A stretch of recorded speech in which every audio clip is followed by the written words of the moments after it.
Hello friends, NCERT M point के new lecture में आपका स्वागत है।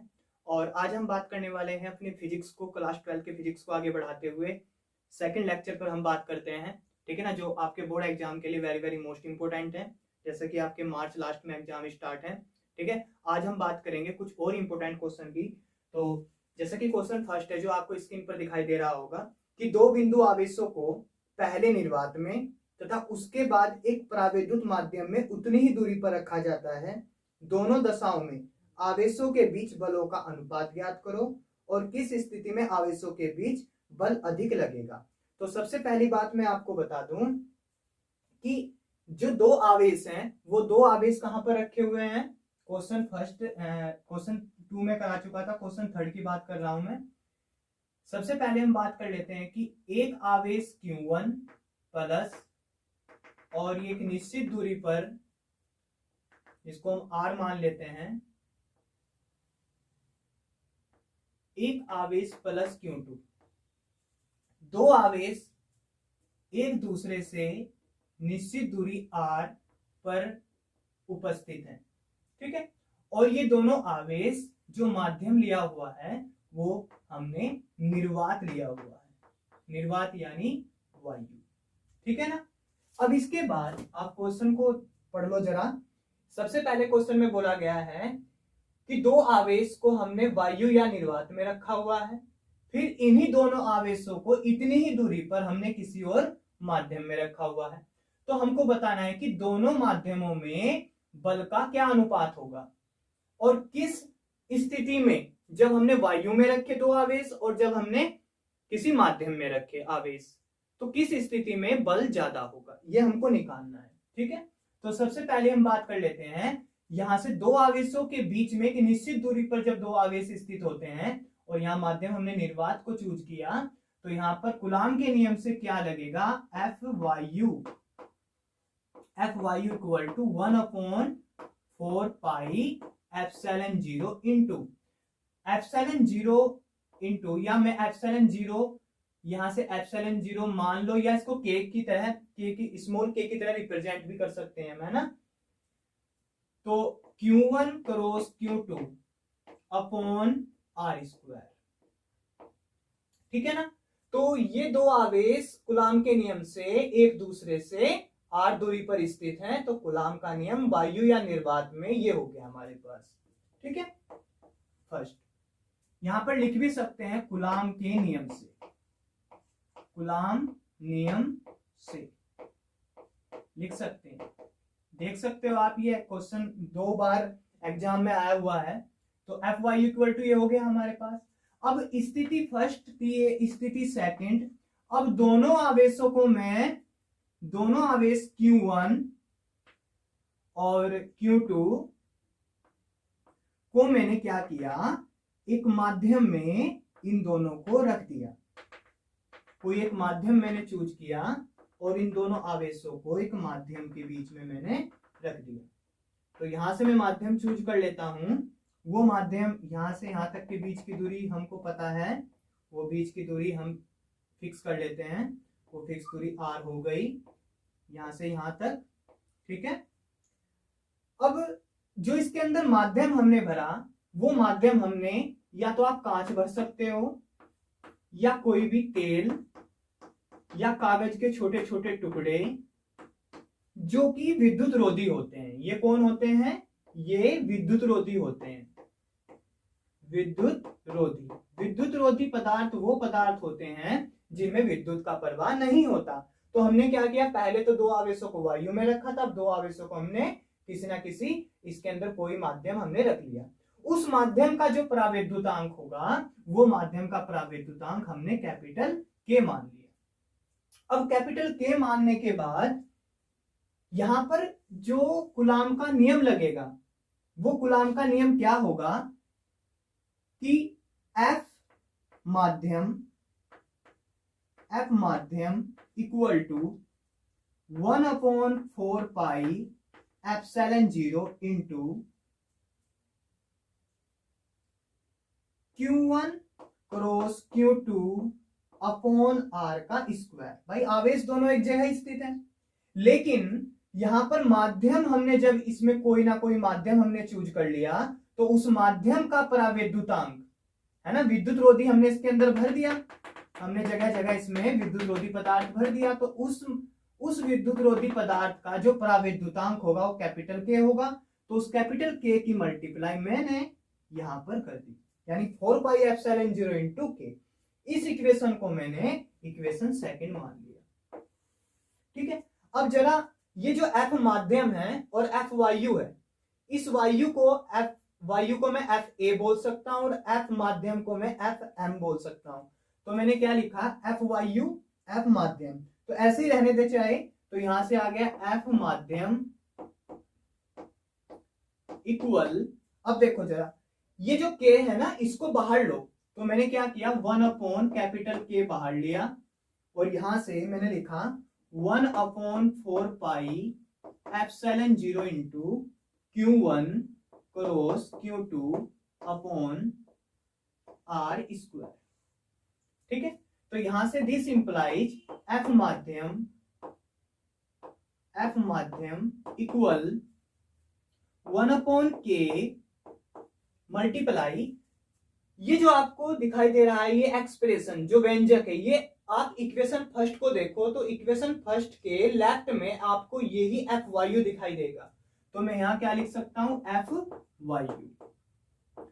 तो क्वेश्चन में ये बोला गया, आप जो स्क्रीन में देख रहे हो क्वेश्चन में ये बोला गया कि जब दो आवेश निर्वात में रखे हुए हों तो उनके बीच लगने वाला बल, अब उन्हीं आवेशों के बीच में यदि हम कोई और माध्यम ले ले तो उन दोनों बलों के बीच का जो अनुपात होगा वो क्या होगा, यानी हम यहां से F वायु निकाल सकते हैं, F वायु और F माध्यम, तो सीधा सा यहां से क्या आ जाएगा, इस K की मल्टीप्लाई आप इधर करोगे तो यहां से आ जाएगा K क्रॉस F माध्यम इक्वल F वायु। तो यहां से this equal capital K equal to F वायु अपॉन F माध्यम।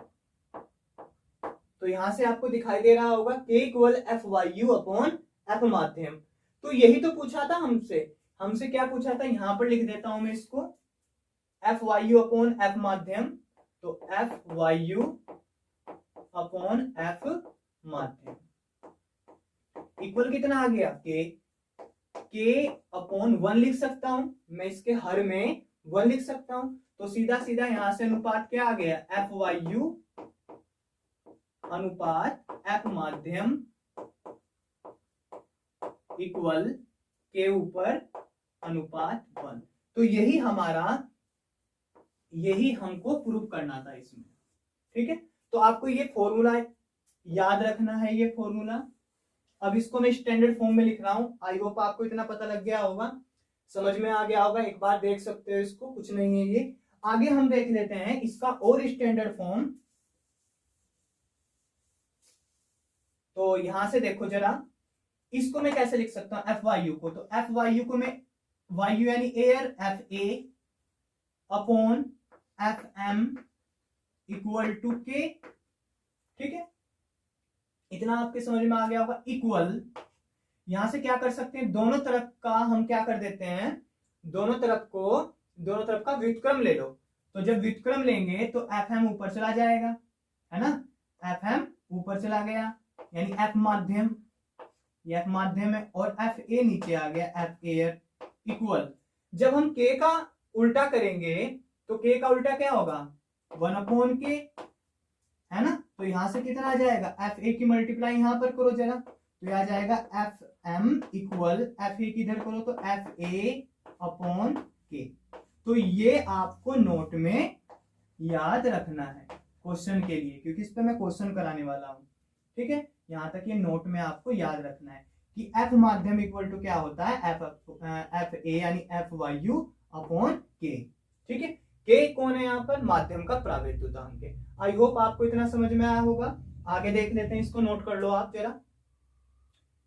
ठीक है, अब इसके बाद देखो क्वेश्चन में क्या बोला गया है कि इन दोनों माध्यमों में किसमें बल ज्यादा लगेगा।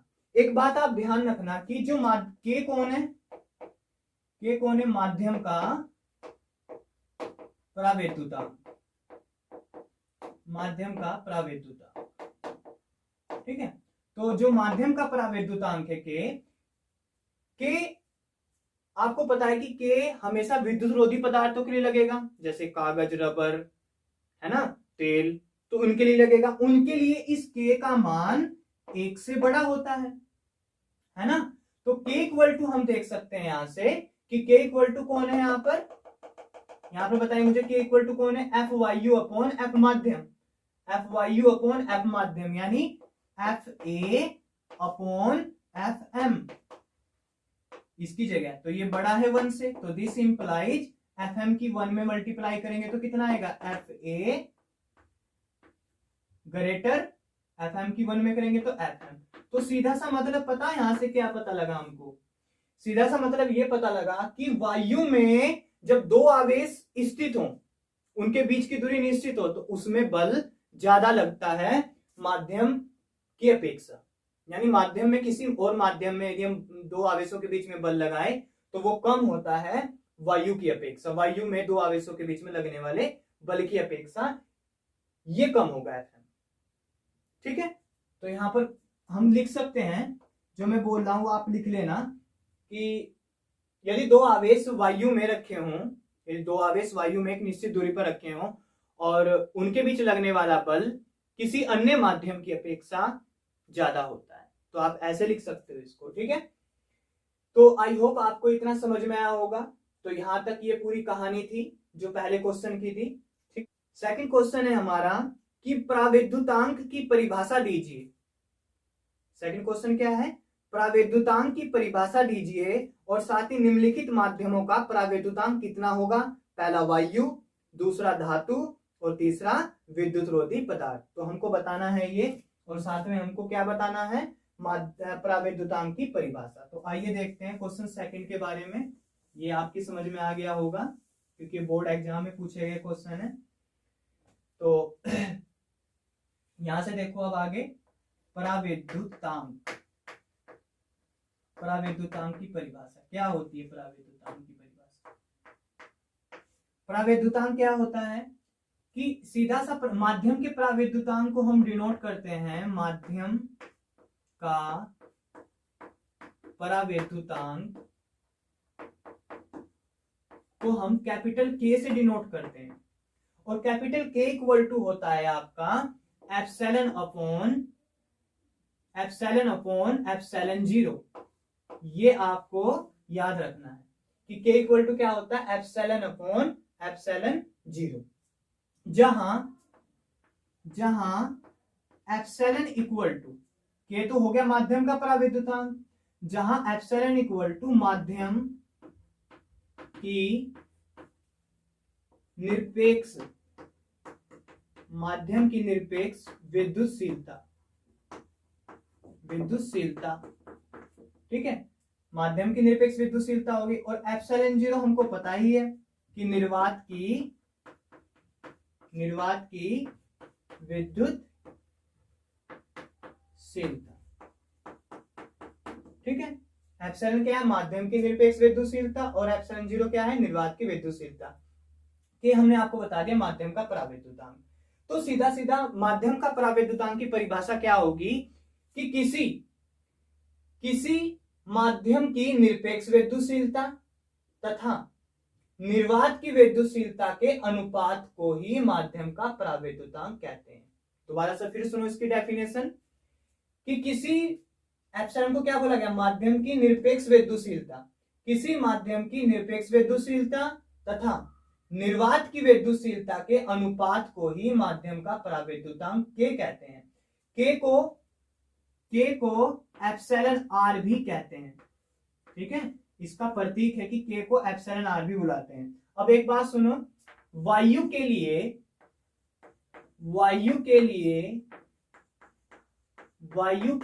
के का मान 1 होता है, याद रखना फर्स्ट पॉइंट। सेकंड धातु के लिए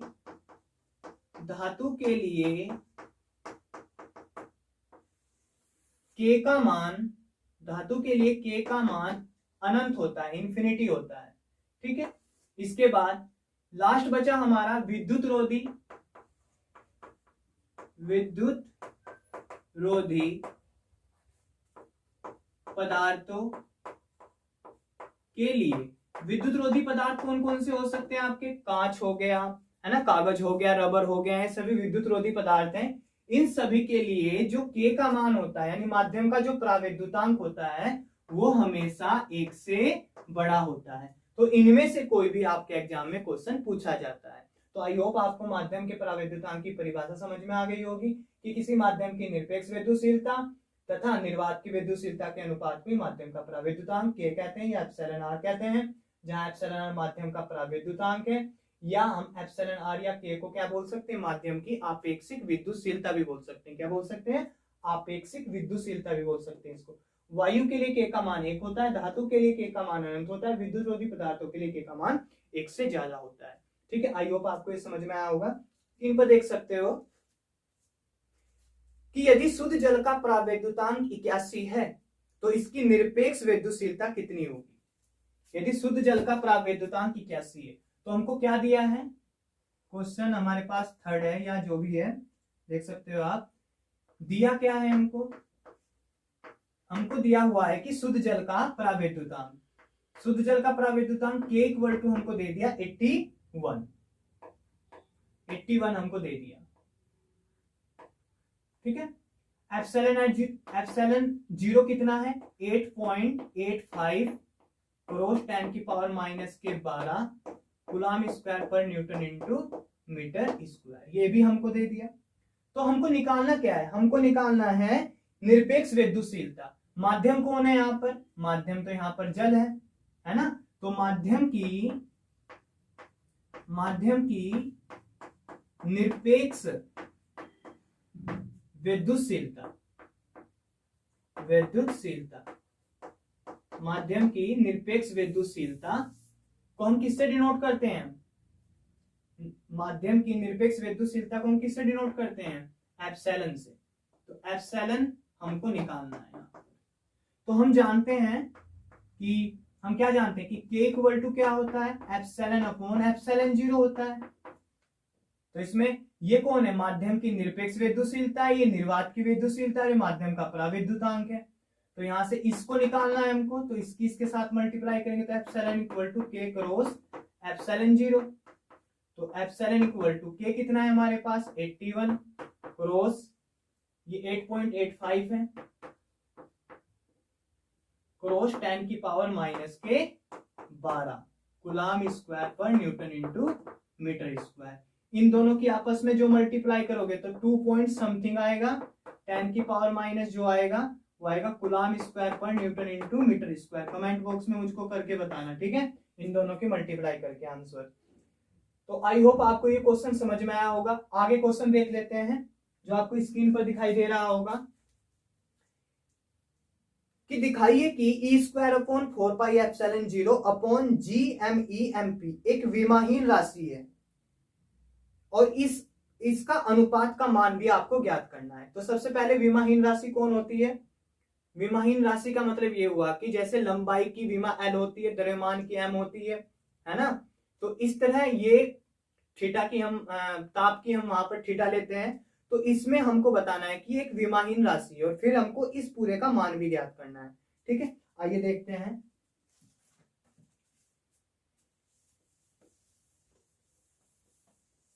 तो आप साथ साथ क्वेश्चन को लिखते रहना। तो हमको गिवन क्या है, हमको गिवन है क्वेश्चन जो नेक्स्ट है कि E square upon 4 pi epsilon zero, E square upon 4 pi epsilon zero upon G M E M P.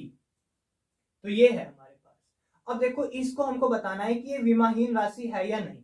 जरा एक बात देखो, इसको क्या लिख सकता हूं मैं, ई स्क्वायर क्रॉस, ऐसे लिख सकता हूं इसको 1 upon 4 pi epsilon zero cross E square लिख सकता हूं इसको upon G M E M P, ऐसे लिख सकता हूं भाई। इक्वल, देखो यहां बोर्ड का नहीं, आप क्या करना नीचे लिखते जाना अपनी कॉपी पर। 1 अपॉन 4 पाई एप्सिलॉन जीरो कौन होता है, के होता है ना, उसके कूलम के नियम में। ई स्क्वायर हमारे पास आवेश है अपॉन जी हमारे पास कौन है, गुरुत्वाकर्षण नियतांक है। एम ई कौन है हमारे पास, इलेक्ट्रॉन का द्रव्यमान है। एम पी कौन है, प्रोटॉन का द्रव्यमान। तो हमको इसको दिखाना है कि क्या ये एक विमाहीन राशि है। के का हमको पता है कि के की विमा क्या होती है, के की विमा क्या होती है।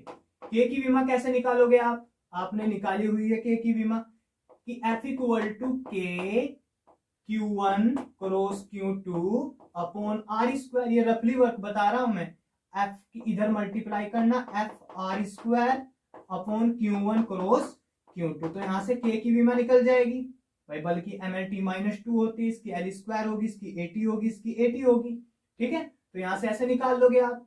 जो जी की विमा, यहाँ पर ये के की विमा निकल गई। ई की विमा हमको बताइए, आवेश है, चार्ज है, तो आवेश की विमा क्या होती है, AT होती है, उसके ऊपर स्क्वायर है। जी की मैं बता देता हूं आपको, F इक्वल टू गुरुत्वाकर्षण बल से G M1 cross M2 upon R square.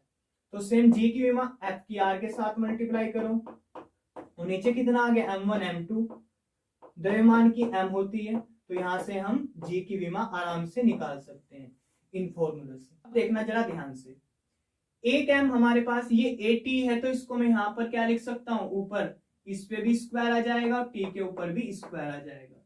अब मुझको बताओ जरा ध्यान से, m की पावर -1 है, यहाँ पर 2 है, तो -1 में से प्लस के 2 गए तो एक m बचा। ठीक है, एक m बच गया, ऊपर भी एक m है, तो कितना बच गया, m की पावर 0। दोबारा से -1 + 2, तो -1 में से 2 गए तो +1 बचा, तो m की पावर 1, m की पावर 1, तो कितना बच गया, 1 ऊपर लेकर जाएंगे, 1 - 1 0। अब l पर बात कर लेते हैं, l की क्यूब है, नीचे भी l की क्यूब है, तो l 0 हो गया। फिर देखते हैं a की पावर -2, a की पावर +2, तो +2 और -2 कितना हो जाएगा, आधार सेम है, आधार एक जैसे हैं, तो पावर ऐड हो जाएंगी, तो -2 + 2 a की पावर 0। फिर उसके बाद t को देखते हैं, t की पावर -4 और t की पावर 2, तो -4 + 2 कितना हो गया, -2, तो t की पावर -2, t की पावर -2, तो कितना बन गया, t की पावर 0। तो यहाँ सभी की पावर 0 है, यहाँ सभी की पावर 0 है, तो इसलिए कोई भी यहाँ पर पावर 1 नहीं रखे हुए हैं, तो हम बोल सकते हैं कि दी गई राशि अतः यह एक विमाहीन राशि है, यह एक विमाहीन राशि है। अब इसी राशि का हमको क्या निकालना है, अनुपात निकालना है। ठीक है, तो अनुपात निकाल लेते हैं इस राशि का। अब हम, तो मैं रब कर रहा हूं इसको, तो यहां से वैल्यू हम लिखने वाले हैं, जो आपको ध्यान देनी है, वैल्यू हम लिखने वाले हैं। तो वैल्यू यहां से क्या क्या करेंगे, इसकी वैल्यू क्या होती है, बिल्कुल सेम ऐसे लेकर चलेंगे, 4πε0 = 9 क्रॉस 10 की power 9 newton into metre square per coulomb square. ठीक है, और इलेक्ट्रॉन पर हमको पता है कितना चार्ज होता है, 1.6 क्रॉस 10 की पावर -19 कूलम। जी भी हमको पता है, जी की वैल्यू क्या होती है, 6.67 क्रॉस 10 की power -11 newton into metre square per KG का स्क्वायर, ये होती है ना। इसके बाद नेक्स्ट हम बात करने वाले हैं प्रोटॉन पर, इलेक्ट्रॉन का द्रव्यमान क्या होता है, 9.1 क्रॉस 10 की पावर -31 केजी होता है। ठीक है, और प्रोटॉन पर द्रव्यमान कितना होता है, प्रोटॉन का द्रव्यमान वो होता है आपका 1.66 क्रॉस 10 की पावर -27 केजी, ये होता है। इन सबको उठाकर यहां पर रख दो, तो यहां पर उठाकर रख देता हूं समीकरण 1 से, तो समीकरण 1 से कितना आ जाएगा, यहां से देखो, इसकी वैल्यू इक्वल, इसको लिखना आप, फिर बराबर में मैं लिख रहा हूं, इसको लिखना पहले, तो मैं यहां लिख रहा हूं 9 क्रॉस 10 की पावर 9 क्रॉस ई हमारे पास कितना, ए का स्क्वायर है, तो वो कितना आ जाएगा 1.6 क्रॉस 10 की पावर -19 का होल स्क्वायर अपॉन, फिर जी कितना है हमारे पास 6.67 1.67 क्रॉस 10⁻⁻11 क्रॉस हमारे पास। और प्रोटॉन का द्रव्यमान, इलेक्ट्रॉन का द्रव्यमान कितना है हमारे पास, ये 9.1 क्रॉस 10⁻⁻31 और इलेक्ट्रॉन का द्रव्यमान हो गया है। तो प्रोटॉन का द्रव्यमान ये है 1.66 क्रॉस 10⁻⁻27। तो जब आप इसको सोल्व कर लोगे तो यहां से जो आंसर आएगा वो आंसर आपका आएगा 2.29 10⁻39। यही आपका इस अनुपात का मान आएगा। तो नेक्स्ट क्वेश्चन है हमारा, आप स्क्रीन पर देख सकते हो कि 4 बिंदु आवेश QA equal to 2 microcoulomb, QB equal to -5 microcoulomb, QC equal to 2 microcoulomb तथा QD इक्वल टू -5 माइक्रोकुलाम और 10 सेंटीमीटर भुजा के किसी वर्ग ABCD के शीर्षों पर अवस्थित है यानी उपस्थित है। तो वर्ग के केंद्र पर रखे 1 माइक्रोकुलाम आवेश पर लगने वाले या वाला बल कितना है। ठीक है ना, जैसे आप स्क्रीन पर देख सकते हैं इस क्वेश्चन को। तो सबसे पहले इस क्वेश्चन को समझने से पहले हम क्या करते हैं, इस क्वेश्चन को समझने से पहले एक सिद्धांत पढ़ लेते हैं जिसको बोलते हैं अध्यारोपण का सिद्धांत। अध्यारोपण का सिद्धांत, अध्यारोपण का सिद्धांत क्या होता है। अध्यारोपण का जो सिद्धांत है इसको इंग्लिश में बोलते हैं सुपरपोजिशन ऑफ प्रिंसिपल। ठीक है ना। तो ये जो अध्यारोपण का सिद्धांत है, देखो अब तक जो कूलाम का नियम था वो 2 आवेशों के लिए था, बट जो अध्यारोपण का सिद्धांत है वो 2 से ज्यादा आवेशों के बीच में या किसी एक आवेश दूसरे आवेश पर कितना बल लगाता है वो कूलाम के नियम में पढ़ चुके हैं। लेकिन जो अध्यारोपण का सिद्धांत है उसमें बहुत सारे आवेश लेते हैं। तो समझो इसको कि हमने क्या किया, एक निकाय लिया, उस निकाय में बहुत सारे आवेश हैं। तो मान लो यहां पर एक आवेश Q2 हो गया, यहां पर एक आवेश Q1 हो गया, यहां पर एक आवेश Q3 हो गया, यहां पर एक आवेश Q4 हो गया। ऐसे ही बहुत सारे आवेश हैं, ये एक तरह का निकाय है। अब इस निकाय में जो आवेश हैं उनमें से किसी एक आवेश पर बल लगेगा और वही बल परिणामी बल होगा, टोटल या रिजल्टेंट बल होगा, रिजल्टेंट फोर्स होगा। तो होगा क्या, ये भाई साहब इस पर बल लगाएगा, ये भाई साहब इस पर बल लगाएगा, ये भाई साहब इस पर बल लगाएगा, यानी Q2 भी इस पर बल लगाएगा, Q3 भी इस पर बल लगाएगा, Q4 भी इस पर बल लगाएगा। तो कहने का सीधा सीधा मतलब ये हुआ अध्यारोपण का सिद्धांत में कि किसी निकाय में बहुत सारे आवेश मौजूद हैं, उनमें से किसी एक आवेश पर सभी आवेश मिलकर बल लगाएंगे और उन सभी बलों का जो सदिश बीजगणित योग होगा वो परिणामी बल के बराबर होगा। तो इसका मतलब ये है। तो Q2 जब इस पर बल लगाएगा, Q2 Q1 पर बल लगाएगा एक निश्चित दूरी पर, तो Q1 पर भी Q2 पर भी प्लस है, Q1 पर भी प्लस है, तो ये क्या होंगे, एक दूसरे से प्रतिकर्षित होंगे। ठीक है, यहां से प्रतिकर्षित होंगे। तो Q2 ने Q1 पर जब बल लगाया, Q2 ने, इसको सीधा ले लो लाइन को, Q2 ने Q1 पर बल लगाया तो वो बल F हुआ। क्यों, क्योंकि इस पर भी प्लस है, इस पर भी प्लस है, तो प्रतिकर्षण होगा तो दूर हटेगा। लेकिन किसने किस पर बल लगाया, ये बात जाननी जरूरी है आपको कि 2 ने 1 पर लगाया, 2 ने 1 पर लगाया तो 2 बाद में लिखेंगे और जिस पर लगा उसको पहले लिखेंगे। ठीक है, आगे बात समझ में। ऐसे ही Q3 भी Q1 पर बल लगाएगा, तो Q3 ने जब Q1 पर बल लगाया तो दोनों क्या हैं, प्लस प्लस है, तो एक दूसरे को क्या करेंगे, प्रतिकर्षित करेंगे। तो Q3 ने Q1 पर जब बल लगाया, या हम ऐसे बोल सकते हैं Q3 के कारण Q1 पर लगने वाला बल वो होगा F। कौन सा बल, प्रतिकर्षण। तो इसने इस पर बल लगाया, तो जिस पर बल लगाते हैं उसको शुरू में लिखते हैं, जो लगाता है उसको बाद में लिखते हैं, और बल एक सदिश राशि है तो इस पर वेक्टर लगा देते हैं। ऐसे ही Q4 Q1 पर बल लगाएगा और वो भी बल कौन सा होगा, प्रतिकर्षण बल होगा। तो Q4 ने Q1 पर बल लगाया, तो जिस पर बल लगाया उसको पहले और जिसने लगाया उसको बाद में, और वेक्टर।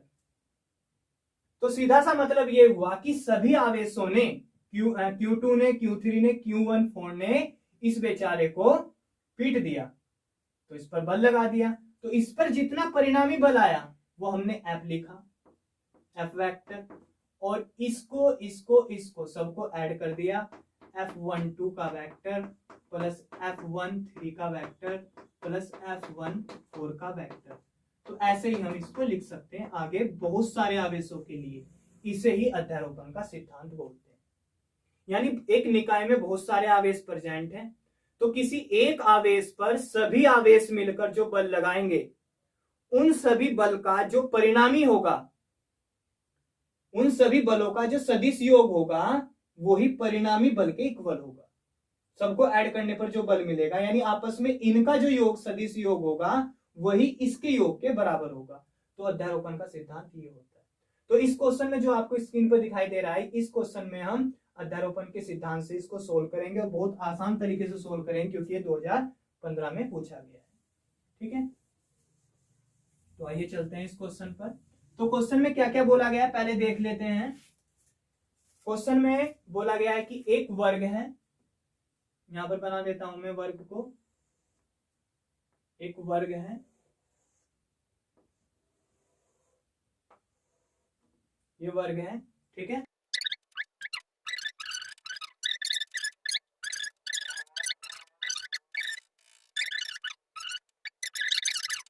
और बोला गया है क्वेश्चन में कि वर्ग के केंद्र पर रखे 1 माइक्रोकुलाम आवेश पर लगने वाला बल कितना होगा। तो सीधा सा मतलब क्या हुआ, सीधा सा मतलब ये हुआ कि ये भाई साहब भी इस पर बल लगाएगा, ये भाई साहब भी इस पर बल लगाएगा, ये भी इस पर बल लगाएगा, ये भी इस पर बल लगाएगा। तो इस पर जो परिणामी बल होगा वही हमारा आंसर होगा। ठीक है, तो इसको देखते हैं, पहले समझते हैं। हमको ये पता है कि जो वर्ग होता है, जो स्क्वायर होता है, उसमें जो विकर्ण होते हैं वो एक दूसरे को लंबवत क्या करते हैं, बिंदु O पर काटते हैं, और वो भी साथ में क्या, मैंने क्या बताया, 90 डिग्री पर, है ना। ये बात हम जानते हैं कि वर्ग के जो विकर्ण होते हैं एक दूसरे को, जहां पर एक दूसरे को कट करते हैं वो 90 डिग्री पर कट करते हैं। ठीक है, तो इसका सीधा सीधा सा मतलब ये हुआ कि ये वाली साइड इसके इक्वल और ये वाली साइड इसके इक्वल, मतलब ये जो विकर्ण के साइडें हैं OA, यहां से इसको OA मान लेते हैं, ये OB, ये OC, ये OD आपस में क्या होंगी, इक्वल होंगी। तो यहां से हम लिख सकते हैं चित्र से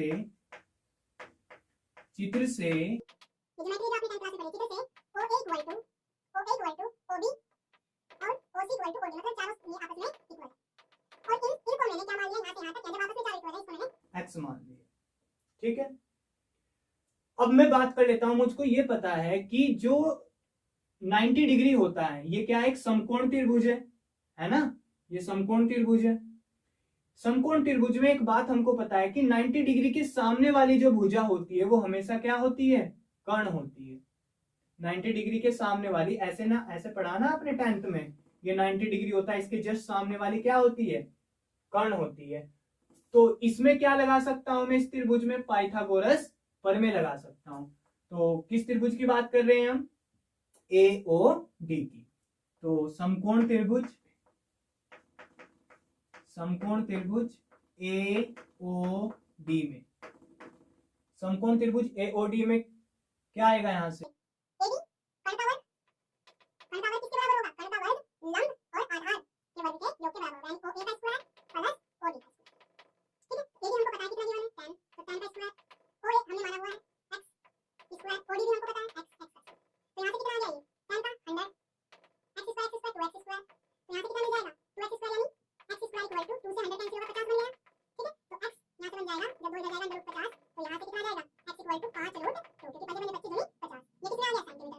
सेंटीमीटर में नहीं, 10 सेंटीमीटर में। बट हमको पता है कि फिजिक्स में हम SI पत्ती में मात्रकों को लेते हैं, और SI पत्ती में यानी मीटर में। ठीक है ना, ये तो हमारा CGS में हो जाएगा, तो इसको सेंटीमीटर को हम किस में बदलेंगे, मीटर में। तो 5√2 क्रॉस 10 की पावर माइनस कितना जाएगा, 1 मीटर बराबर 100 सेंटीमीटर होते हैं, और 1 सेंटीमीटर बराबर 10 की पावर माइनस के 2 मीटर होते हैं। तो ये x की वैल्यू आ गई।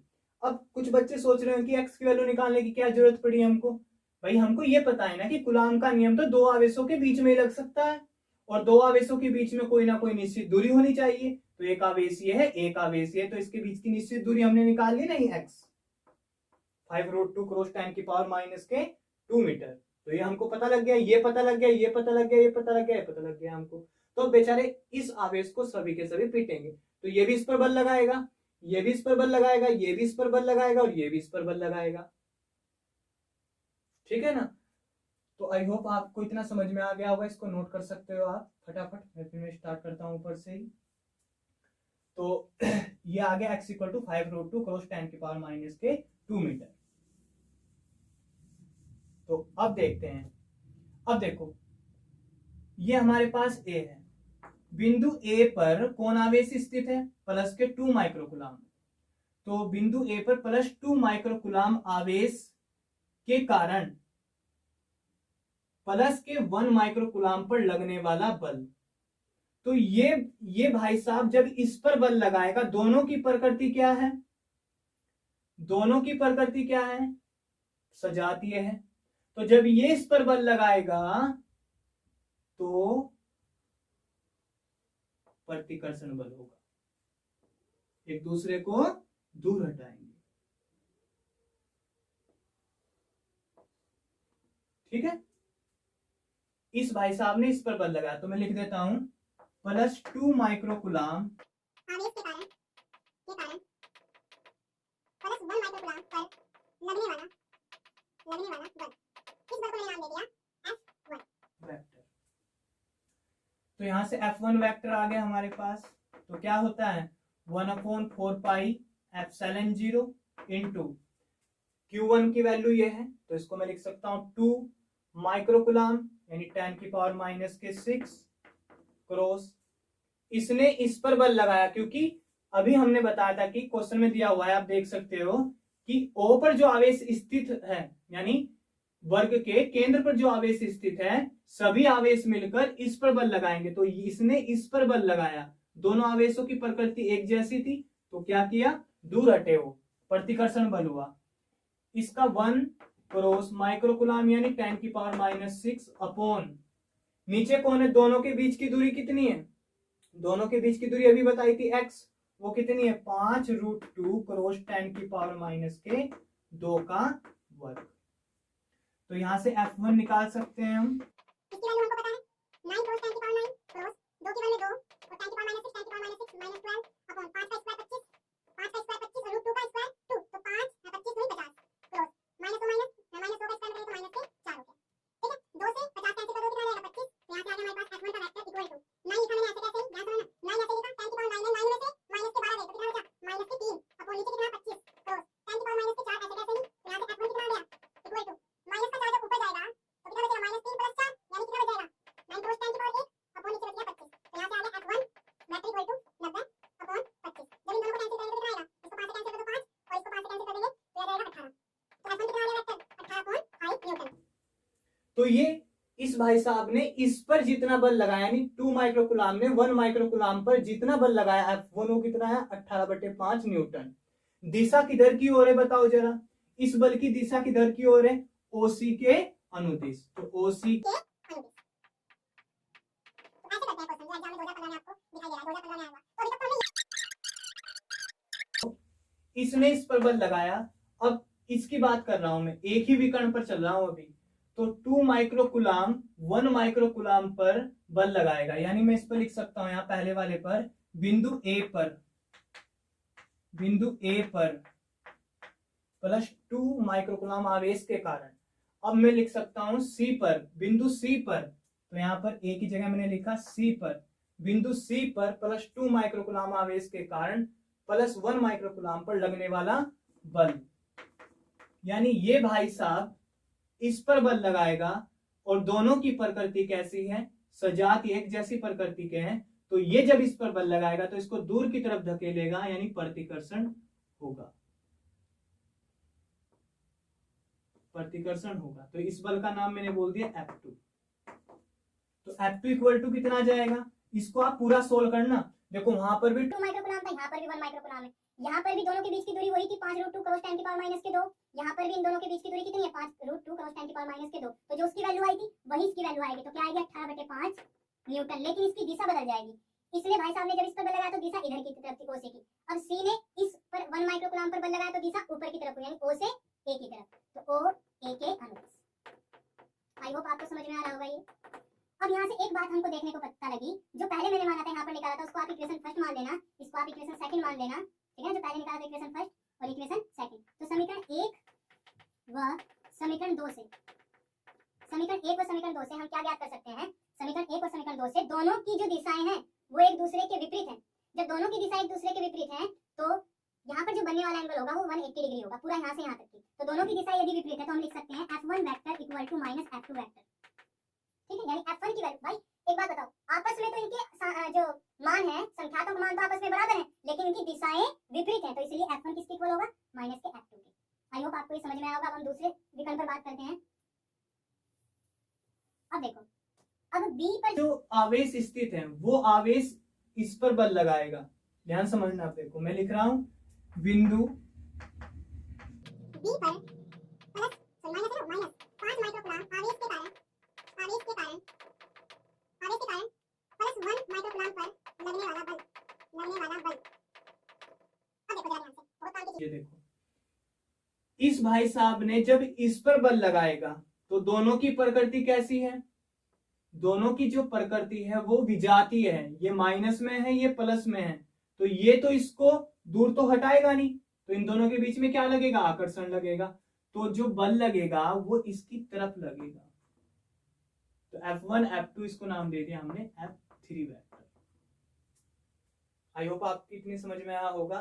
तो हम लिख देते हैं कि लगने वाला बल कौन है, F3 vector equal to 1/4 pi epsilon 0 into Q1 कितना। अच्छा एक बात और सुनो, जब भी हम कूलॉम के नियम का यूज करते हैं, उपयोग करते हैं, और जो माइनस आवेश होते हैं तो माइनस आवेश को हम नेग्लेक्ट कर देते हैं। क्यों करते हैं नेग्लेक्ट, माइनस को हम छोड़कर चलते हैं आवेश को, क्यों, क्योंकि हम यहाँ पर दिशा बता रहे होते हैं, है ना। यदि हम दिशा ना बताएं फिर माइनस को हम लेकर चलते हैं साथ में, तो इसका हमको क्या लेना है, इसका माइनस 5 माइक्रोकूलम का परिमाण लेना है, माइनस में नहीं लेना है इसको, क्योंकि हम दिशा बता रहे हैं वहां पर। तो हमने लिया 5 क्रॉस 10 की पावर माइनस और 1 माइक्रोकूलम दो आवेशों के बीच में लगने वाला, मैं बताया 1/4 pi epsilon 0 into Q1 cross Q2 upon R square, ये होता है कूलॉम बल, ठीक है। तो वही काम 1 क्रॉस 10 की पावर माइनस 6, 1 माइक्रोकूलम बराबर 10 की पावर माइनस 6 कूलॉम होते हैं। इन दोनों के बीच की दूरी वही है x 5√2 क्रॉस 10 की पावर माइनस 2 का होल स्क्वायर। तो यहां से इसको सोल्व कर लेंगे, F3 वेक्टर इक्वल टू इसके 9 क्रॉस 10 की पावर 9, 5 ही हो गया, माइनस से 10 की पावर माइनस 12 अपॉन 5 25, यानी 50 10 की पावर माइनस 4, वही 5 से कैंसिल किया 10 आ गया, 9 में से माइनस के बाहर कितना बच गया, माइनस के 3 बच गया, माइनस के 4 ऊपर जाएगा तो कितना बच गया 90। इसको सोल्व करना आपको 90 बचे, नीचे कैंसिल किया तो 0 कैंसिल किया तो 9 न्यूटन आ गया, 9 न्यूटन आ गया। अब इसकी दिशा बताओ मेरे को, इसकी दिशा है OB के अनुदिश, तो दिशा किधर की तरफ है, OB के अनुदिश, ठीक है ना। आई होप आपको समझ में आया होगा। इसको इक्वेशन मैंने थर्ड मान लिया। सेम ऐसे ही बिल्कुल तरीका अब हम बात करें, इसने इस पर बल लगाया, अब ये D भी इस पर बल लगाया, क्योंकि O पर ही निकालना, O पर जो आवेश है उस पर ही बल निकालना हमको। तो D पर जो आवेश स्थित है माइनस के 5 माइक्रोकूलम, मैं लिख देता हूं, B की जगह मैंने D लिखा, D पर यह आवेश स्थित है के कारण प्लस 1 माइक्रोकूलम पर लगने वाला बल। तो सेम ऐसे ही प्रोसेस चलेगा, यहाँ पर F4, यहाँ पर F4, ठीक है ना। तो सेम यही होगा, तो मैं इसको रफ कर रहा हूं, यहाँ तक यही चलेगा सेम, तो आप कर लेना इसको। लेकिन आपको ध्यान रखना है दिशा का, जब ये -5 माइक्रोकूलम जब O पर प्रेजेंट है, जो O पर स्थित प्लस 1 माइक्रोकूलम है, जब इस पर ये बल लगाएगा, दोनों की प्रकृति क्या है, विपरीत है, तो बल कौन सा लगेगा, आकर्षण, बल लगेगा आकर्षण। तो उसकी वैल्यू क्या होगी, यहाँ पर क्या मान लिया हमने, F4 वेक्टर, ठीक है। तो यहां से F4 वेक्टर कितना आ जाएगा, F4 वेक्टर सेम यही आ जाएगा जब सोल्व करेंगे 9 न्यूटन, और दिशा किधर की तरफ होगी, OD के अनुदिश, OD के अनुदिश, OD वेक्टर OD के अनुदिश, ठीक है। तो इसको समीकरण मैंने क्या मान लिया, 4। तो समीकरण 3 और समीकरण 4 को देखो, समीकरण 3 व समीकरण 4 से दोनों की दिशाएं क्या है, आपस में विपरीत हैं, लेकिन इनके मान एक ही हैं। तो दिशाएं विपरीत हैं लेकिन मान एक ही है तो हम क्या लिख सकते हैं, F3 vector equal to minus के F4 वेक्टर। आई होप आपको इतना समझ में आया होगा। तो अब इसका आंसर निकालने वाले हैं हम, ठीक है, क्योंकि समझाने में थोड़ा सा टाइम लग रहा है क्वेश्चन को, लेकिन काफी बेहतरीन है। इस तरह के क्वेश्चन एक समझ चुके तो बाकी आप कर सकते हो अपनी बुक से। तो यहां से हम अब निकालने वाले हैं +1 माइक्रोकुलाम पर परिणामी बल। तो अध्यारोपण के सिद्धांत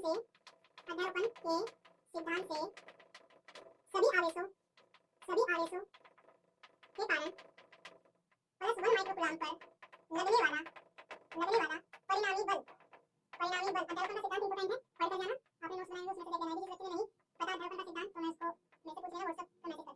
तो सभी आवेशों के कारण +1 माइक्रोकुलाम पर लगने वाला परिणामी बल को क्या मान लेते हैं, F वेक्टर। और मैंने अध्यारोपण के सिद्धांत से आपको बताया था कि F1 vector plus F2 vector plus F3 vector plus F4 vector, यहाँ 4 ही लग रहे हैं, तो this implies F vector equal to, अपनी इक्वेशन में देखो F1 वेक्टर किसके इक्वल था, F1 वेक्टर था समीकरण 1 में देखो F1 वेक्टर था माइनस के F2 वेक्टर के इक्वल।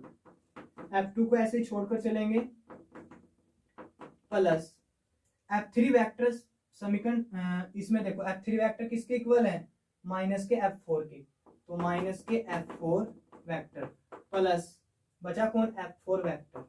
तो यहां से आप सोल्व कर सकते हो, माइनस के F2 से F2 cancel, minus plus minus होगा इससे कैंसिल, तो कितना आ गया परिणामी 0। तो ये क्वेश्चन आपका 2015 में पूछा गया है, जिसका आंसर क्या है 0। तो आई होप फ्रेंड्स आपको ये क्वेश्चन समझ में आया होगा, ठीक है ना। तो आगे के लेक्चर में हम और इम्पोर्टेंट क्वेश्चन की बात करेंगे। 2 क्वेश्चन और रह चुके हैं, कल से हम स्टार्ट कर देंगे आपका विद्युत क्षेत्र की तीव्रता, और कल हम इस चैप्टर को फिनिश कर देंगे, ठीक है ना। क्योंकि मुझको जो इम्पोर्टेंट क्वेश्चन है वो आपको बताने, और मैं साथ में आपको पूरी थ्योरी ना लेकर जो बोर्ड एग्जाम में क्वेश्चन आए हुए हैं वही लेकर चल रहा हूँ मैं, ठीक है ना। यदि ये लेक्चर आपको पसंद आया हो, अच्छा लगा हो, तो प्लीज इस वीडियो को लाइक कीजिए, अपने फ्रेंड्स के पास शेयर कीजिए, और यदि आपने अब तक हमारे चैनल को सब्सक्राइब नहीं किया तो प्लीज चैनल को सब्सक्राइब कर लीजिए, क्योंकि हम बोर्ड एग्जाम के सभी क्वेश्चन आपके जल्दी ही करीबन 10 मार्च तक हम खत्म कराने वाले हैं। तो फ्रेंड्स मिलते हैं नेक्स्ट वीडियो में।